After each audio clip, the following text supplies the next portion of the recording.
Arsenal stumble at Stamford Bridge. There were late goals galore and Liverpool finally win a game of football. Hello and welcome to another episode of More of a Six, where tonight I am joined by Charlie and Reuben, who made his podcast debut in the midweek talking about Super Chelsea. And we're going to look to break down all of the action from game week 13 of the Premier League season 25-26.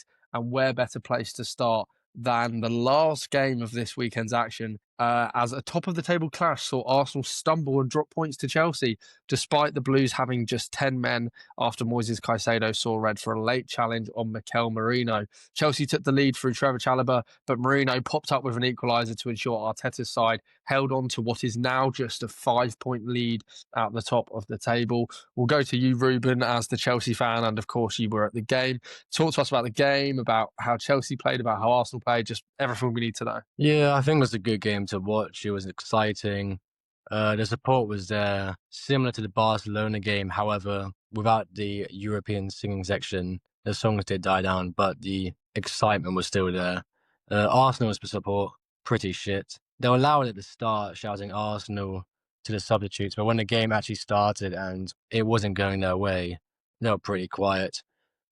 We were outplaying Arsenal 11v11, and when it became 11v10, which I'll touch on later, we didn't fall over. Kind of remind me of the Everton-Man U game where we were so good defensively. And this is best shown with Esteval, who created the same amount of chances in the first half with 3 as every other player on the pitch combined. Overall, we actually had more shots than Arsenal in the entire game, 11-8. With the exact same amount on target before, and a similar amount of touches in the opposite half. Chelsea had 17, Arsenal had 18. I think if we were a bit more clinical, and I think Charlie will feel with me with this one, if the team was a little bit more clinical and we took those chances, such as the very early Esteval one where he came running onto it and went over the bar, and also João Pedro getting the ball and not shooting, just dicking around, fucking around in the box, and then losing the ball. I think we could have got a really early lead before the red card and potentially seen out the game. But not falling over the red card was Simo. We had more shots than Arsenal, not only in the overall game, but actually in the second half, also highlighting that our way we actually drew the game and didn't lose was our defence. We came in incredibly physical at one certain point, maybe a bit too physical. And whereas Arsenal were giving away just silly fouls, trying to match this physicality, when we were being physical, we were mostly winning the ball, making important challenges, and also pressing aggressively, which led to a lot of just wayward passes for Arsenal, especially from their defence. But I think where we really won the game was in the air. We made some really good aerial challenges, 29 aerial duels won to a measly 12 from Arsenal. So we had a 71% aerial duel win rate, whilst Arsenal only had 29%. This stat would be not only important, but when you're playing a game against Arsenal, who are so dependent on the aerial coverage and winning their headers from set pieces, long throws, wherever it might be, we only won this game not only by being defensive in the air, but then also consequently nullifying one of Arsenal's biggest strengths. But I do have to give Arsenal their props in their defensive shape, especially at the start when we were passing around the back. They're so well drilled and so well trained in the solidity of their shape. Not one player is really moved out of position when they press. They all press together really well. And it's really hard to play direct football from them. And I think seeing it live made me understand this more than just watching it against the Bayern game. Seeing that passage of play where they just pass it to Elise, they pass it back, start passing it around 8 Arsenal players in the box. It's just impossible to play through. And talking about the defence, Chalobah and Fofana, they were my standouts. Chalobah really elevated his game while he's been next to Fofana. 4 out of 5 aerial duels won, 4 ball recoveries, 6 clearances, and most importantly, not only the goal, but 81 pass accuracy. His passing has been the main issue for me. He's not really been that good under pressure, and he's given away silly passes and made silly mistakes. However, if he's improving his passing, like this game, to the rate he is now, then I think there could be questions about his long-term value in this project. As of right now, I think I view him, and maybe the club view him, more as a squad player, more of an important English-bred player to have for registration, to have as a backup for maybe a more foreign and important player, such as maybe Saar, maybe Asimilo, maybe going out and spending big money on someone like Bastoni. But I can see them being questions thrown out if he's improving at the rate he currently is. Fofana was immense as well. We still have not lost a game. He has started since he's come back from injury. 11 clearances, 6 ball recoveries, 6 out of 7 aerial duels won. And again, he wasn't dribble passed with 90% pass accuracy. I'm not going to talk about him too much in depth as I talked about him a lot last episode against Barcelona. But 2 big games, 2 big performances. You've got to give him the flowers. Someone else which deserves the flowers. Oh, sorry, what were you going to say? I was just going to say, going off of that and just how incredible, of a performance it was, and especially as you said with 10 men, and I completely agree with you. It can be quite easy to shrink, especially against Arsenal. Do you see them? Do you see there being flaws in Arsenal's game, which the likes of Chelsea, Man City could maybe look to kind of catch up on? Obviously, now the league at the top of the table is only 5 points. So, as a fan of a team that's kind of in and around the kind of chasing pack, you'd have to say Chelsea are probably, along with Man City, second favourites to win the league, and to really challenge Arsenal. Did you see enough today to kind of think that there's a chance that there's enough room for kind of error from them? Well, I'm going to hold your horses right there, son. I don't think putting Chelsea in the title race is quite yet like what needs to be done. Finally, the idea around Enzo Maresca, the idea around the team is top 4. That's the goal, and any movement towards the title would be seen as accelerating at a rate before projection. So I think the idea and the mentality in the team is that we don't need to have this pressure of a title when we didn't go into the season thinking about a title, especially since it's so early. I mean, as you said, 5 points, Arsenal were clear. We saw that 2 seasons ago, they were clear and they didn't win the title. Anything can happen. But I think Arsenal's biggest flaw is that they looked potentially one-dimensional. They had this really good triangle system on the wings where they had 3 players, Saka normally coming inside, where they could play it and get a cross in. And that's how they actually got their goal. Saka playing in that triangle, breaking free, coming back and crossing to Marino. But in the middle of the pitch, it doesn't feel there's any threat there. You have Eberici Eze, who's an insane player, very good ball striking, scored a lot of goals for Crystal Palace, scored 3 against Tottenham, could have been 4. Yet, it felt like he was taken off, so you do have to say that. But I feel like when you have a player like him in the middle, you want there to be a bit of difference. So you can play on each of the wings, cross it in as your main goal, but you also want to present there's this guy in the middle who, if he gets the ball, he can shoot and he can score. You can't give him space. Otherwise, teams are just going to move out wide and just nullify. Because if they're just winning the aerial duels like we did, they can't really do their crossing and heading, which takes away from their entire game. And someone who also took away from their aerial duels was Rob Sanchez. He's been immense. I was talking about Mike Penders last episode, where I wanted to see Mike Penders, who I think is the next Courtois, come into Chelsea next season. But I changed my mind. I think Rob Sanchez needs to start next season. He's been so good. He's improved a lot, mostly by just not being a fucking idiot 90% of the time. All these idiot mistakes he would make, especially that game against Brighton where Palmer scored 4 in the first half. Just rushing up, punching the ball, missing it. Silly shit like that. He's not doing it anymore. It really looks like he's matured into one of the best keepers in the league. 1.18 expected goals prevented in just this game, with 3 saves and 2 high claims. His ball catching is immense. He's one of the best in the league in that. And when you have Arsenal crossing him ball after ball, and he's just claiming all of them, as I said, they're one-dimensional. It's really hard for them to get a opposing attack. Second in the league for clean sheets. He's been not the greatest start for us, similar to Cucurella. But I think at this point, you can also say he's had a similar career to Cucurella, where he's now voted as one of the most important players. However, not my man of the match. My man of the match is going to Reece James. He was amazing. He was absolutely amazing.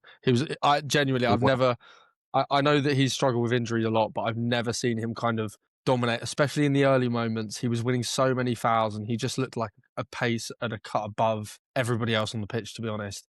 And it was nice to see Reece James back to his best, because obviously as an Englishman, it's only a good thing for us going towards the World Cup. But I thought he was absolutely flawless. So good in I midfield thought- as well. Such a great midfielder, which is like he would be, wouldn't he? It makes complete sense. But I thought especially, you said especially at the start of the game, but I think especially when you went down to 10 men, he's the kind of player you want in there, because he's going to cover the yards, he's going to put in challenges. And there was one challenge in particular when there was about 10 minutes left where he was behind, I can't remember who it was for Arsenal, running through the middle, and he was behind him and he just somehow managed to put the foot in. And it was just, I feel like that just epitomised this game. I think it was great. I think Charlie Yeah, made for two sure. really good points there. One about him being in the midfield. He's such a good player, even though he's played on the right, and he's mostly played, especially under Tuchel, as an overlapping player. It's so crazy to see how comfortable he is in the middle of the pitch where there's so much pressure.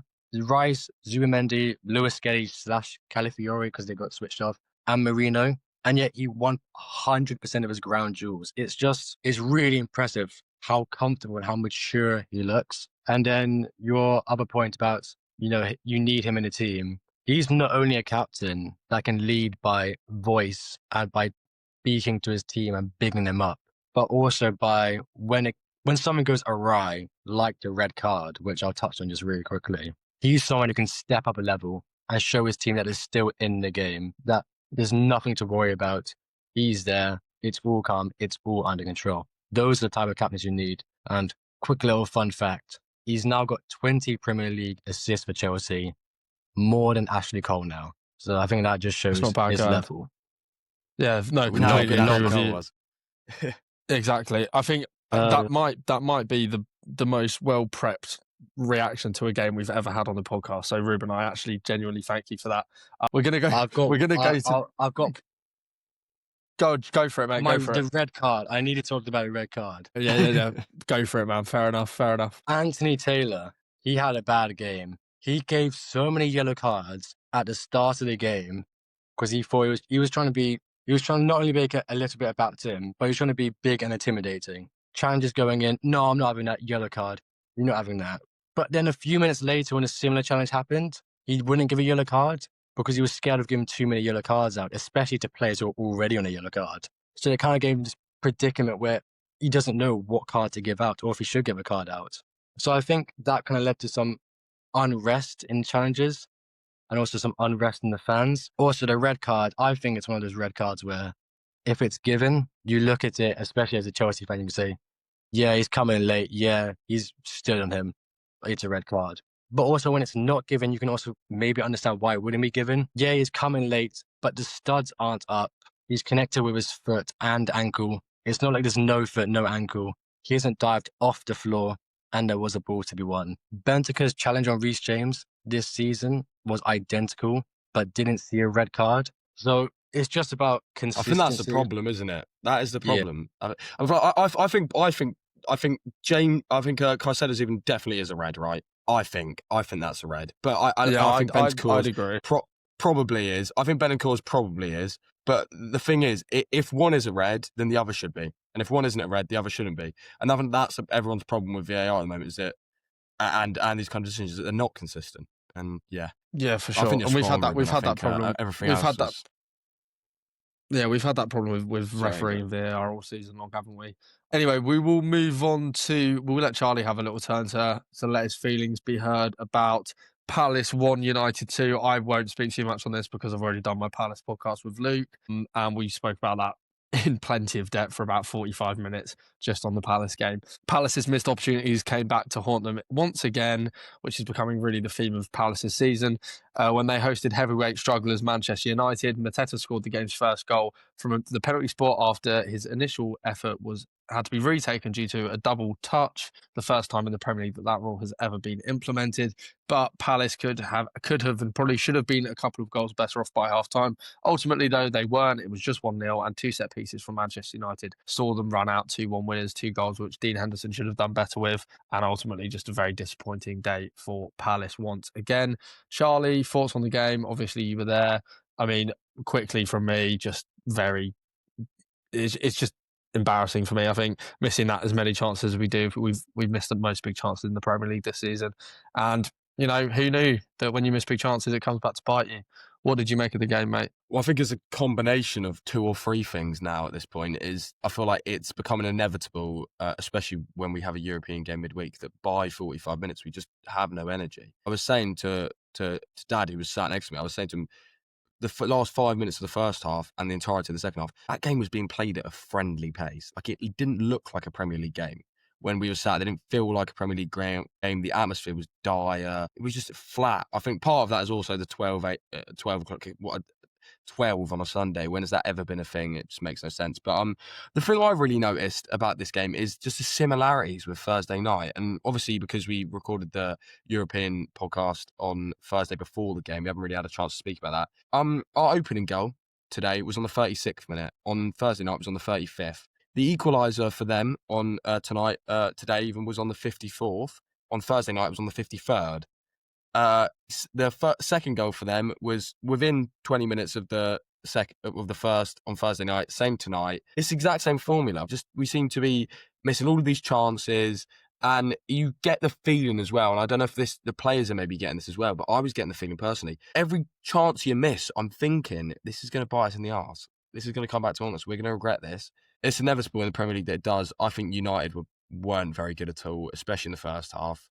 Second half, they were much more aggressive than us. They won every 50-50 pretty much, every aerial duel, every first, second, third ball. We looked tired in the second half, but I feel like we kind of lacked a bit of bottle when they equalised and kind of looked a bit shell-shocked. But I think it just becomes increasingly apparent every week now how much investment we need in January, because we just don't have the quality or depth to be competing on all fronts at all. No, for sure. And look at what Glasner came out and said after the game. I mean, there's a pretty damning quote, basically calling out the board, saying that they've let the players down. He kind of reiterated that he doesn't want anyone to blame the players, which I think probably goes to say that there's probably discussions being had in the dressing room amongst the players, that they're frustrated with how the summer panned out and the fact that they're all knackered, and to be honest, probably know that they should be beating a team like Manchester United at, on current form and how good they all are at playing football. But ultimately, because of tiredness, and also that does come into effect. United have had a whole week to rest. Palace had 1.5 days.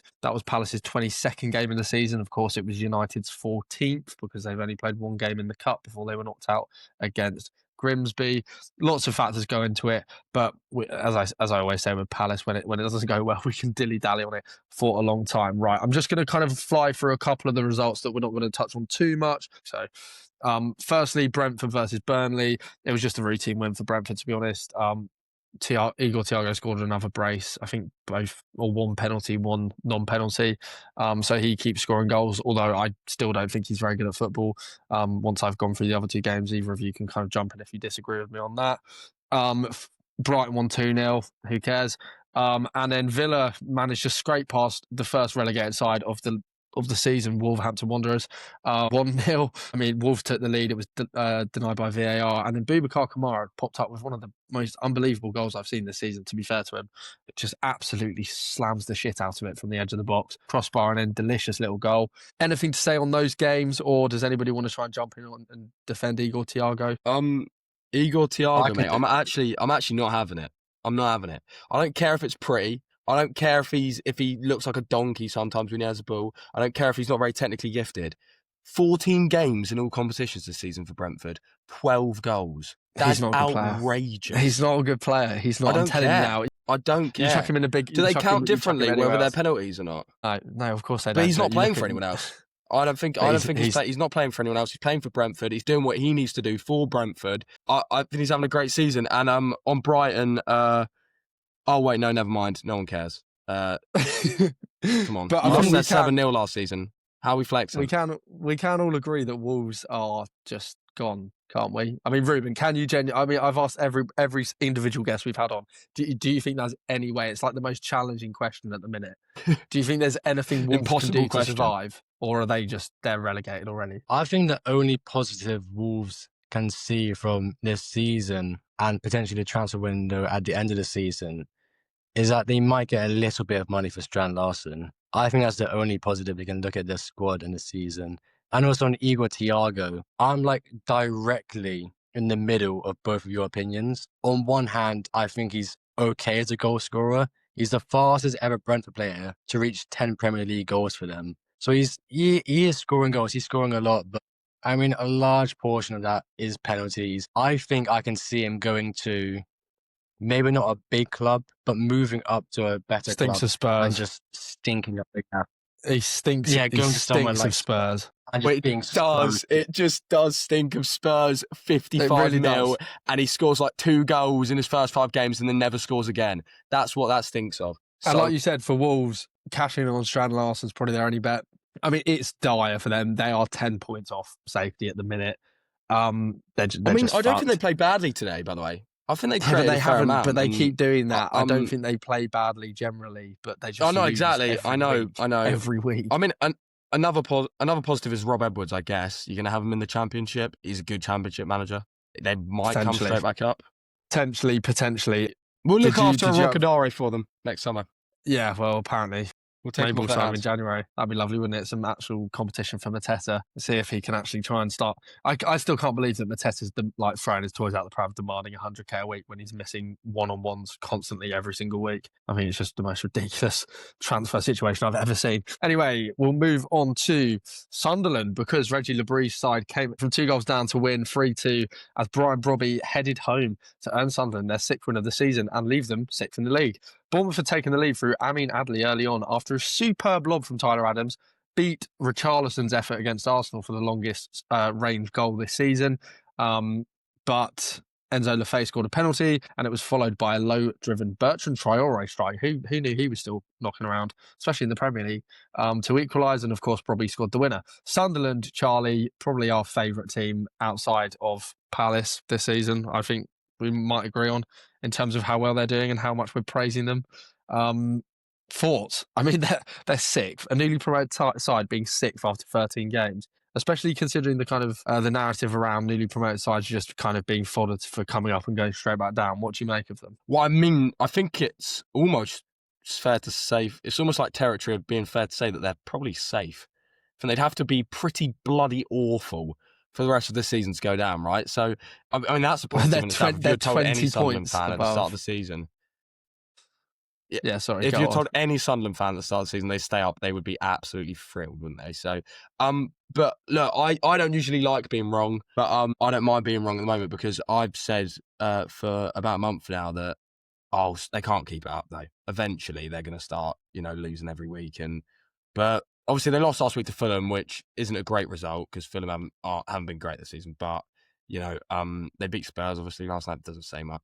But yeah, I think Sunderland is just going from strength to strength. And I mean, look, they spent a whole load of money, but people love to say this without realising that literally every team that's come up for however many years now has spent a lot of money. And I remember what I said in the summer, and I said it was an unpopular opinion. I think that it's been a recruitment issue over the years. I think the teams have come up, and as much as there is a big gap between the Premier and the Championship, they haven't recruited very well.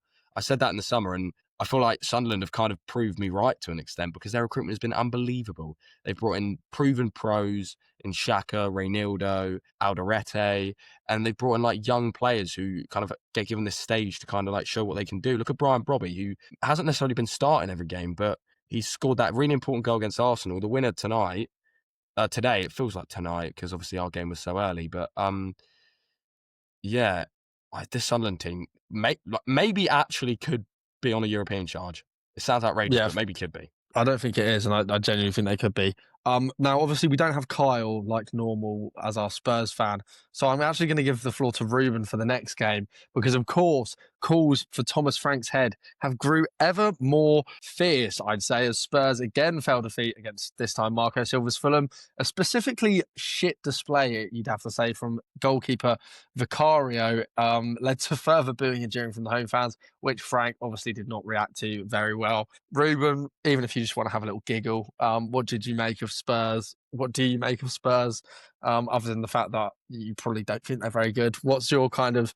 I mean, yeah, this is generally the first time me and Reuben have ever spoken, and it's quite clear to see that you've got quite a tactical insight. So what would you say about Spurs' season? Do you think this is too big a job for Frank? Do you think they should sack him? If so, who should they go for?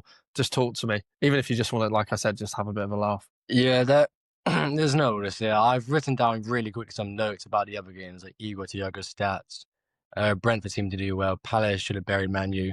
And for Spurs, I've just written down, Spurs are so fucked. They're so fucked. Like, when you think about pivots, you think about Great. Enzo Fernandez, your creative player. Moises Caicedo, your defensive player. Even Man U, Bruno Fernandes, creative player. Casemiro, defensive player. You know, Liverpool, Gravenberch, defensive. McAllister, creative. You look at Spurs, there's no creativity. You've got two defensive players next to each other. How are you meant to build up and create? It doesn't make any sense to me at all. And I think maybe the window you can look at that, but you have Papa Mater Sarr, whatever his name is. He seems to be more creative. You've got Bergvall, who looks to be more creative. I don't know how to pronounce the names. I don't care for any of them. But you can see trying to play one of them instead of Bentancur. I can't believe he's still starting. It's crazy to see. You see all the games, especially all the goals, they scored against PSG. Bergvall and Archie Gray started that game. You need creative players. You don't need all your players to be creative. You can have someone who just likes to lunge in and tackle like a João Palhinha. But you need something to build up. Like, you can't have Kudus, your only creative player on the pitch, being out in the wing. Like, it's been discussed. I think I've discussed it tonight. I discussed it, not yesterday, but in the last episode. And I think in the episode before that, the Spurs fan, he also said the exact same thing. It's so clear what the tactical issue is that it's not like Arne Slot where you can kind of see where issues are and you can see why maybe fix it, but it's not clear what the big issue is, except for them just moving to a different system. It's so obvious what the issue is, yet they just do nothing about it. And until they do, they're going to keep losing games. I mean, today, Yeah, today he did, didn't he? Bentancur didn't start today. Fuck me, I guess. I don't know. I didn't watch the game. He took him out for wasn't even Archie today, Gray. was it? It was yesterday. So, and I mean, yesterday, yeah. Well, honestly, what is going on? By the way, what a shambles. I will say Vicario though. That is the one player I do rate. I think if it wasn't I bet for you Vicario, do, as a Chelsea fan. no, I honestly think for Vicario, I think he's a good keeper. I think he's a good shot stopper. And you the did point I see want to his point out is mistake that yesterday, he didn't obviously you? fucked up. Okay, He yeah. fucked up. He got out of position. He didn't clear the ball. However, Fulham had the ball for quite a bit of time. Why did not a single defender go on the goal line? I thought this as well. Like, It is Not a keeper's- single one he's in the moved corner off flag. their man, It's a moved goal that anywhere only Spurs to can see. help their keeper. There is no other team in the league that Literally, can see that goal. it is, isn't It's it? No so one else. stupid. So Spursy. So Spursy. So Spursy. So That goal, though, Spursy. wow. Like, by the way, I feel like Yeah, good finish. people are kind Good of finish not from- paying much attention to that technique. That's outrageous. Yeah, it was a nice little finish from Harry Wilson, wasn't it? Okay, it was. I just wanted to get your thoughts on that. I think you're spot on. I also quickly think that maybe this move for Thomas Frank has done damage for the kind of managers of the kind of mid-table-ish sides that look to get those moves, along with like Graham Potter. And I think maybe clubs are going to start looking at it where there's a big difference between doing well with a kind of Brighton, Brentford, Palace, Bournemouth, etc., and actually winning. And that's why I do think that Glasner maybe will be the one that's next up for these big clubs, because he has won trophies. And that's, to be honest, that's something that none of these other managers have done. You know, we spoke about Thomas It's a Frank's completely different success at pressure as Brentford. well, isn't it? But what was, no, for sure, but what was that success for Thomas Frank at Brentford? You know, a couple of kind of mid-table, 10th, 8th place finishes. He never got them into Europe. He never won them a trophy. He never got them to a final or anything like that. I think it was the wrong appointment from day one, but that might just be me. Anyway, let's talk about another pretty exciting game. Saturday especially had a lot of pretty wild football matches. Of course, Manchester City hosting Leeds at the Etihad. City looked to be on to one of their classic Manchester City displays on a Saturday afternoon when they just thumped someone. When Phil Foden found the net inside the first minute, and even more so when Josko Gvardiol doubled the City lead in the 25th. However, goals from Dominic Calvert-Lewin and Lucas Nemecha meant a last-gasp Foden winner was required to earn Pep's side all 3 points and maintain the pressure on Arsenal. For me, again, I'm just going to go back to Reuben just because being, having watched Arsenal today, I know that you said that you don't think Chelsea can kind of challenge. That would kind of suggest that it's just Man City that are kind of capable of doing so. Do you think that City have enough? Are they going to continue to be ruthless? But then again, with this result, they almost threw away a 2-goal lead against Leeds United, which is not great. I mean, I think City have failed a lot in their recent recruitment. I think they've had a few insanely good players leave, like Kevin De Bruyne, and I think the players they've brought in to replace those players haven't been that great. I think that's really shown by the fact that Bernardo Silva is still starting for a team that should be challenging for the title in 2025, which he's not that bad, but still, you think at this point they would have replaced him with a superstar. I'm a little bit distracted from the Man City game, however, because I've just looked up the Tottenham sofa score. I've just seen it played 4-2-2-2. I think that's the one they played against PSG, but it does seem like Thomas Frank is kind of just doing anything now. I'm He's lost still the just plot. shocked about this Tottenham. It seems like he's, instead of just being like, okay, let me just like start from the basics, 4-2-3-1, or maybe just 4-3-3. He's gone, let me just do something fucking crazy. And Do you it reckon he didn't just work chucks against the PSG. magnets at the thing and just sees where they land and then like He like sticks them all on blindfolds there? himself, Like, let's spins play around like and that. just Yeah. flings them on. Lucas It's just Profile, you fucking play left insane. back. I will say your point about mid-table managers is interesting though, because they're moving up and then struggling because they don't win stuff. Would you say that maybe it would be better to look at championship managers? Because Enzo Maresca, obviously a championship manager, he won something with Leicester, moved to Chelsea. However, I also think it's also important for not only a manager to manage and have a managerial career, however, also have a background to that. Of course, he was the assistant manager to Pep Guardiola in a treble-winning team. So obviously having not only that expertise, but also that knowledge and experience. So I think it's just, you can't just have a manager that's okay and then move up and expect him to be good when in reality he's just going to be okay. I think what you need is a manager that's got experience in winning trophies, no matter the competition, even if it's a championship, but then also having some experience in bigger teams, if that's possible. Yeah, I for think sure. that's what really I should be looking agree. for. I agree. I couldn't agree more, which means that unfortunately for us, Oliver Glasner will be at the top of a lot of people's lists. But we need that anyway, to be honest. It's just a matter of time, boys. It's just a matter of time. Anyway, you spoke there about managers kind of not knowing what to do and just going, fuck it, let's try something different. Did that work for Arne Slot today? Because Liverpool finally won a game of football. They're first in, I think, 6 games. As goals from Alexander Isak and Cody Gakpo saw them defeat West Ham. And of course, we do need to mention the fact that Lucas Paqueta definitely had a tenner on himself to get sent off, because he got 2 bookings for dissent within a minute of each other and didn't look phased in the slightest. So what is he doing?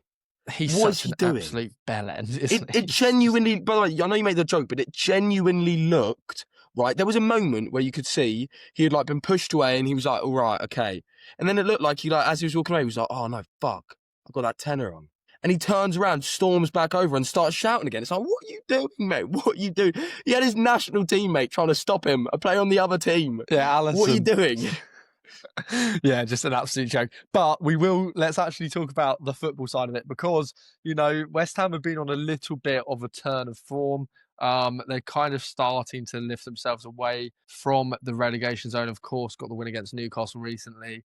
And I think they've just been playing a little bit better than they were. But for Liverpool to go there and win quite comfortably, you'd have to say, maybe a good sign for Arne Slot's team. I mean, they've been struggling massively. So, Char, did you ever think there was serious pressure on Arne Slot's job? Do you think there still is? Because there were definitely conversations around, you know, what would it take for those actual conversations about potential sacking to happen? I did think that there was pressure. I think we clarified that on Thursday night. I actually said, I don't know if Reuben will remember, I said that I thought if they lost this next game, I think that would be like, there'll be serious questions at that point. Because, I mean, at the time, I thought it was Sunderland at home. So I got misinformation from Noah. Regardless, probably would have been quite bad to lose. I think actually a real big point to make from this game, I watched this in the car on the way home from the Palace game. I think taking out Mo Salah really freed up Florian Wirtz in a strange way. And I think maybe what that might tell you is that, by the way, I want to preface it, I think this was Florian Wirtz's best game in Liverpool shirt by far.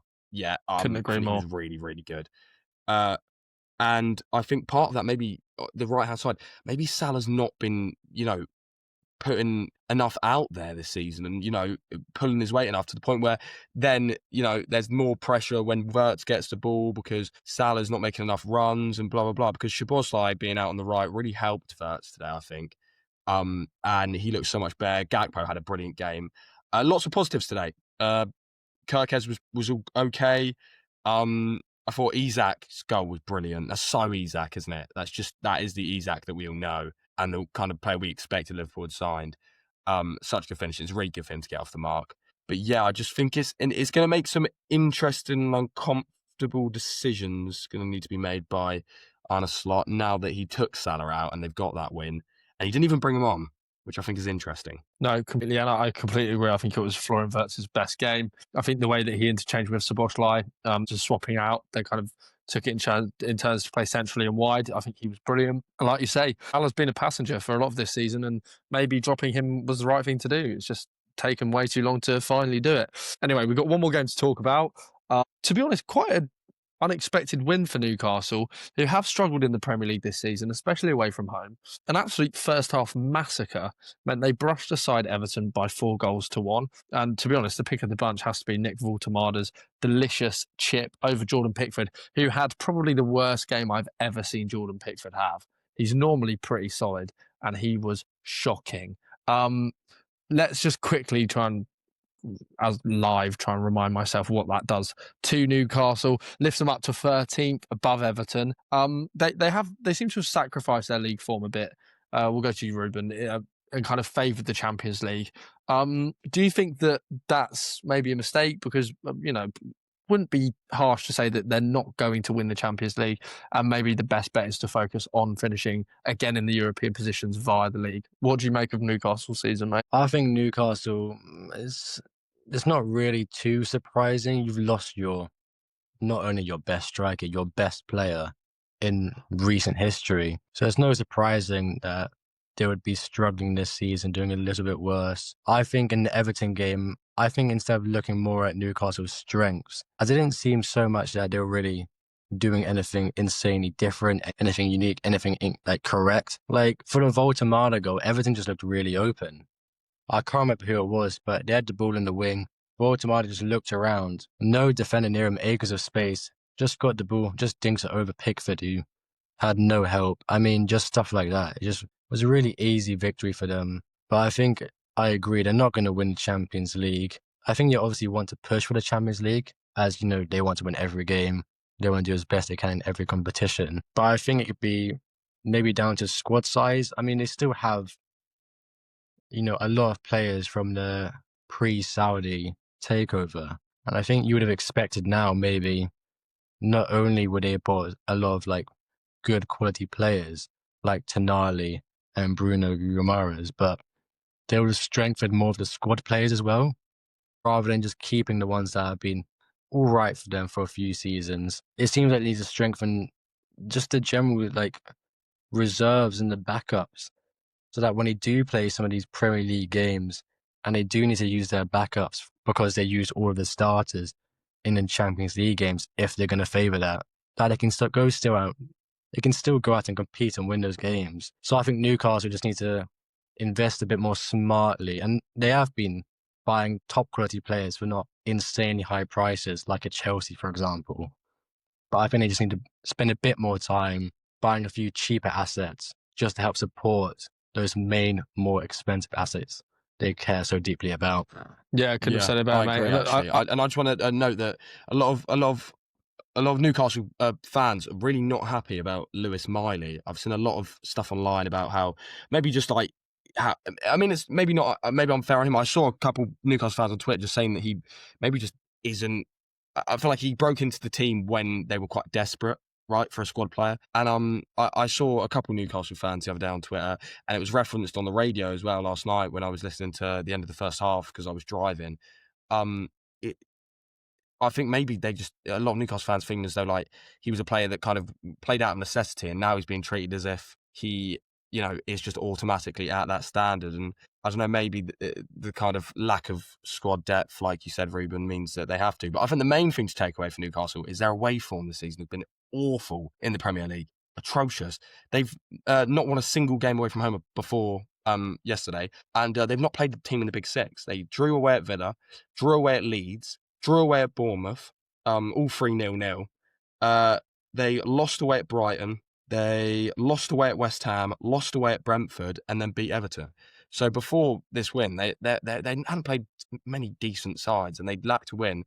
But yeah, Walter Mard, that goal, he's a player, isn't he? We highlighted it before the season, didn't we? A lot of us had him in our one player that your team needs to sign.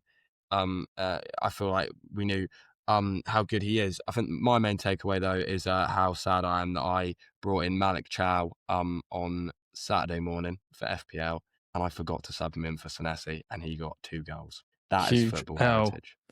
That is football heritage. Anyway, I think that's probably a good place to leave it for this week. Thank you so much to both Charlie and Reuben. Appreciate all of your time and efforts for this episode.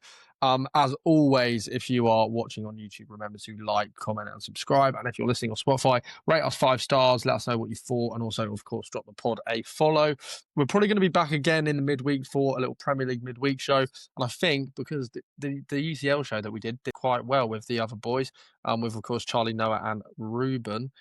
So what we'll probably do is we'll see that return. So just remember, like I said, like, follow, subscribe, all of that good stuff. Follow us on all our social medias. Check out the links for the boys down below, wherever they want you to follow them. The links will be there.